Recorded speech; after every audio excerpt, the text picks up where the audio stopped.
जम्मू कश्मीर में इस वक्त खलबली मच गई है जब से अंडों में ऐसे केमिकल और एंटीबायोटिक्स की मौजूदगी का इंकिशाफ हुआ है जो कैंसर का बायस बन सकते हैं। जी हां, आप जम्मू कश्मीर में हैं तो होशियार हो जाइए, और होशियार होना है अंडों से। हालांकि अफवाहों पर ध्यान मत दीजिए, लेकिन जो सच्चाई है उसे जानना आपके लिए बहुत जरूरी है। जो मार्केट में अंडे बिक रहे हैं, क्या ये कैंसर की वजह बन सकते हैं? क्या केमिकल और एंटीबायोटिक्स की मौजूदगी का इंकिशाफ हुआ है इन अंडों में? और जो कैंसर की एक बड़ी वजह ये अंडे बन सकते हैं, इनकी पूरी जानकारी दरअसल आपको होनी चाहिए। और इसीलिए हम ये टॉपिक लेकर आपके सामने हाजिर हुए हैं कि जिन अंडों का इस्तेमाल खुराक पैदा करने वाले जानवरों में मुकम्मल तौर पर ममनू है।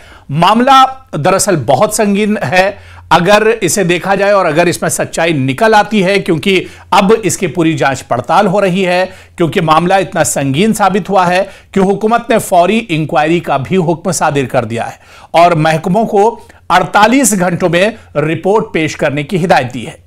दरअसल यह तनाज़ा सिर्फ एक फूड सेफ्टी स्कैंडल नहीं बल्कि पब्लिक हेल्थ इमरजेंसी बनता हुआ दिखाई दे रहा है। पूरी तफसील हम आपको बताएंगे। दरअसल यह पूरा मामला उस वक्त और बढ़ गया जब तनवीर सादिक, जो कि मौजूदा सरकार में नेशनल कॉन्फ्रेंस के एमएलए हैं और सीएम उमर अब्दुल्ला के बहुत करीबी माने जाते हैं, उन्होंने सोशल मीडिया एक्स प्लेटफॉर्म पर दावा किया कि चंद लेबोरेटरी रिपोर्ट्स में अंडों में न्यूट्रोफिरन और न्यूट्रोमाइडाजोल जैसे खतरनाक केमिकल्स पाए गए हैं। ये मादे सख्ती से बैनुल अक़वामी सतह पर पाबंदी के जुमरे में आते हैं। भारत, यूरोपीय यूनियन और अमेरिका में इनका इस्तेमाल मुकम्मल तौर पर ममनू है। रिपोर्ट्स में इल्जाम है कि केमिकल्स मुबैना तौर पर प्रीमियम एग ब्रांड्स के बैचेस में पाए गए हैं। तनवीर सादिक ने इसे बच्चों, बुजुर्गों और बीमार अफराद के लिए बराह रास्त सेहत का खतरा करार देते हुए फौरी रियासतगीर टेस्टिंग का मुतालबा किया है।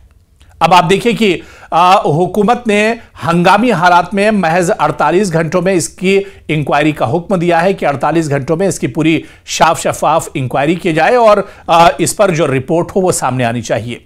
और इसके बाद आप देखिए कि वजीर food, civil supplies and consumer affairs Satish Sharma ने कंट्रोलर लीगर मेट्रोलॉजी को फौरी तहकीकात और 2 दिन के अंदर रिपोर्ट जमा कराने का हुक्म दिया है। यह भी वाज़ेह नहीं है कि फूड सेफ्टी डिपार्टमेंट, जो फूड सैंपलिंग और टेस्टिंग का असल मजाज इदारा है, बाज़ाब्ता तौर पर इसे शामिल किया गया है या नहीं। फूड सेफ्टी डिपार्टमेंट के मुताबिक नमूने इकट्ठा करने के लिए टीमें तैनात की जा चुकी हैं। यह मामला इसलिए भी अहम है क्योंकि लीगल मेट्रोलॉजी डिपार्टमेंट आमतौर पर लेबलिंग और पैमाइश देखता है, जबकि फूड सेफ्टी डिपार्टमेंट ही टेस्टिंग का मजाज है। इस तजाद ने इंतजामी उलझन को मजीद एक तरह से बढ़ा दिया है। अब सवाल ये उठ रहा है कि इनमें कौन कौन से ऐसे केमिकल हैं जिनकी खबर एक तरह से गश्त कर रही है और ये कितने खतरनाक होते हैं, क्योंकि सख्ती से जो ममनुआ केमिकल्स हैं, जेनोटिक्स और कार्सिनोजेंस को डीएनए यानी ये बराह रास्त नुकसान पहुंचाते हैं। आलमी सतह पर इनके लिए जीरो टॉलरेंस है। ये इतने खतरनाक केमिकल्स हैं, यानी किसी भी मिकदार में पाया जाना इन केमिकल्स का खतरनाक तस्वुर होता है। इन्हें खुराक पैदा करने वाले जानवरों में इस्तेमाल किया जाए तो इंसान में कैंसर का खतरा कई गुना बढ़ जाता है। और इसी तरह से आप देखिए कि इंसानी सेहत के लिए मुमकिना कार्सिनोजेन जानवरों में तजुर्बात में ट्यूमर्स की मौजूदगी से वाबस्ता न्यूट्रोटॉक्सिटी यानी दिमाग और आसाबी निज़ाम पर इसका बहुत बुरा असर पड़ता है। और ये दवाएं अंडों में आखिर पहुंचती कैसे हैं, किस तरह से अंडों में ये खतरनाक केमिकल पहुंचा है? कहते हैं कि अगर मुर्गियों को बीमारी के इलाज के नाम पर तेज ग्रोथ के लिए यह गैर कानूनी एंटीबायोटिक फीड के तौर पर दिया जाए, तो ये अद्वियात दी जाए तो इनके ज़र्रात जो खून है और पट्ठों में और बिलाखिर अंडों तक ये पहुंच जाते हैं आसानी से। चूंकि इन दवाओं के कोई महफूज लेवल मंजूर शुदा नहीं है, इसलिए इनका अंडों में पाया जाना बराह रास्त इंसानी सेहत के लिए बहुत बड़ा खतरा है। अब दरअसल ये मामला संगीन क्यों है? क्योंकि अंडे एक बुनियादी खुराक है। बच्चे, हामिला खवातीन, बुजुर्ग और मरीज अंडों को बतौर एक बेहतरीन प्रोटीन इस्तेमाल करने के लिए, हासिल करने के लिए इसका इस्तेमाल करते हैं। प्रीमियम ब्रांड के अंडों में मुबैना आलूदगी ये निज़ाम में बुनियादी खराबी की तरफ इशारा करता है।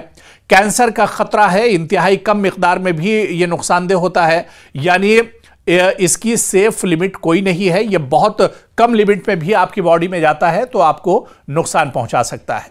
और इसी वजह से रियासतगीर सतह पर सैंपलिंग के अमल में ताखीर हो रही है। फूड सेफ्टी और लीगर मेट्रोलॉजी के दरमियान जिम्मेदारी के गैर वाज़े होने से अवामी एतमाद भी मुतासिर हो रहा है। हुकूमत के सामने भी कई सवाल हैं। तमाम अंडों के सरकारी लैब टेस्टिंग कब और कैसे होगी? क्या आलूदा बैचेस मार्केट से वापस मंगाए जाएंगे? क्या जिम्मेदार पोल्ट्री फार्म्स या ब्रांड्स के खिलाफ फौजदारी कार्रवाई होगी? फूड सेफ्टी डिपार्टमेंट का किरदार मुबहम क्यों है? क्या सरकारी लेबोरेटरी इतनी जदीद हैं कि इन हसास केमिकल्स का पता लगा सकेंगी? ये सवाल भी बहुत अहम है। अब अवाम क्या करें? दरअसल आपको करना यह है कि सर्टिफाइड और मारूफ जराए से अंडे खरीदें, अंडों को अच्छी तरह पकाएं, अगरचे कुछ केमिकल्स हीट एस्टेबल होते हैं। अगर बच्चों या मरीजों को अंडे खिलाए जाते हैं तो आर्जी एहतियात करें जब तक सरकारी रिपोर्ट नहीं आ जाती है, तो यह काम आपके लिए बहुत अहम हो जाता है। यह मामला महज फूड डिक्लेरेशन नहीं बल्कि एडल्ट्रेशन नहीं बल्कि अवामी सेहत, हुक्मरानी और फूड सेफ्टी सिस्टम की संजीदा नाकामी की अलामत के तौर पर सामने आ रहा है। और इस बहरान को अब यह देखना अहम होगा कि इस बहरान को लेकर हुकूमत कितनी तेजी दिखाती है। हालांकि शुरुआती 48 घंटों में इंक्वायरी की बात कही जा रही है, लेकिन क्या रिपोर्ट सामने आएगी, इसके हकायक सामने आएंगे और जो गुनहगार हैं, जो जिम्मेदार हैं, क्या उन पर इस संगीन मामले को लेकर कार्रवाई होगी? यह देखना बहुत अहम होगा। लेकिन आपको होशियार रहना है और जब तक इस पर कोई खबर नहीं आती है, किसी भी अफवाह पर ध्यान मत दीजिए, लेकिन जब तक कोई खबर नहीं आती है तो अंडों से होशियार रहिए।